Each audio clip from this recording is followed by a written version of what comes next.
Good morning, Connections classes. We are going to go over what we're going to need to do to be prepared for our MAP tests next week on the 18th and 19th with our Connections teachers during our synchronous learning time. We're going to be taking the growth test, and it's okay to not know what all the answers are going to be. On average, you should be answering one question about every 2 minutes. Just give it your best effort. Things that you need to know is you can't have cell phones. There's no TV, no music. Minimize your distractions and make sure you don't walk away or get distracted, because if you do, there's a good chance that you'll get timed out of the exam, and then when you come back, you're not going to be able to resume without having your teacher restart it from where you left off. You can have scratch paper, pencil, your device charger you should have. If you have text to speech, you will have headphone accommodations. You'll need those. If you need to take a break, use your hand emoji. That way your teacher can pause the exam if they need to, so you can walk away. And then when you come back, make sure in the chat you let your teacher know that you're back. If you need a calculator, the calculator will appear on questions that you are allowed to use your calculator for. So only use a calculator on the test if one is provided in the test application. It's okay, and expect that you won't know all the answers. Feel free to move on if you don't know how to solve a problem. After about 3 minutes, you should have moved on already. So sometimes you just need to come up with what you think the best answer is. Can I change my answer to a previous question? The answer is no.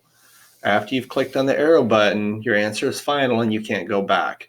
Your test is always changing and it updates based on whether or not you get your answers right or wrong.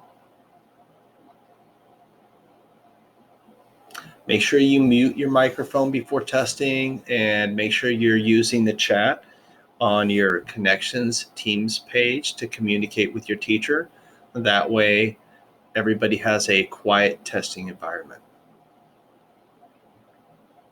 You don't need your parents to test. So once you've logged into the exam and you've started, it's all you. Your parents should not be there helping you with your exam. How will I know when I'm done? When you're done, you're going to have this indication on your screen that says, congratulations, you finished. And then you're going to need to let your teacher know that you finished. You can put that in the chat in your Teams. Now let's talk about how we log on. You're going to want to use your NWEA map testing icon that should be located on your desktop computer if you have a district desktop or laptop. If you don't have a district laptop, then you're going to want to go to test.mapnwea.org. And your teacher will provide you this testing session and the password. And that's what you're going to use right here where it says login, session name, and session password. And we'll have that posted on the Teams page or in the chat, depending on how your Connections teacher chooses to set that up. So common issues that happen. One is if you don't have your pop-up blockers set up or disabled, then you can run into a problem with that.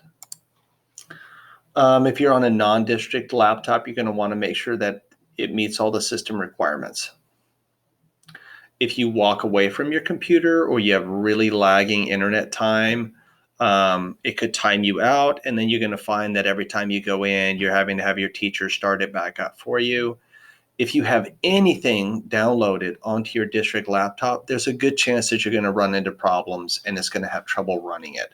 There's not that much memory on your district laptop, so make sure you don't install anything that you don't need for your classes or the exam. So here's a quick cover on disabling pop-up blockers. If your teacher needs to, they can pause this part. All right. Now, students enter here, right? We kind of already covered this. So on the session, you're going to have that session name and password. And then after you've done that, you're going to see your name. You're going to scroll through and select your name above to continue. Once you've selected your name, you're just going to be waiting for your Connections teacher to admit you into the exam to confirm you. Now, if for some reason your computer's timed out and you're trying to log back in, if you've timed out, it still may show up for your Connections teacher that you're currently testing. So when you go to find your name, you're not going to find your name. You're going to need to text your teacher in the chat that you need to be paused and brought back in the exam. At that point, the Connections teacher can pause your exam. At that point, once it's paused, you're going to be able to find your name again, and then you're going to log in, and then they will reconfirm you. So if you had to log back in and you can't find your name, that's why. It still shows that you're currently testing. And that's all. So next week, we'll be ready to take our exam on Thursday, Friday. Good luck.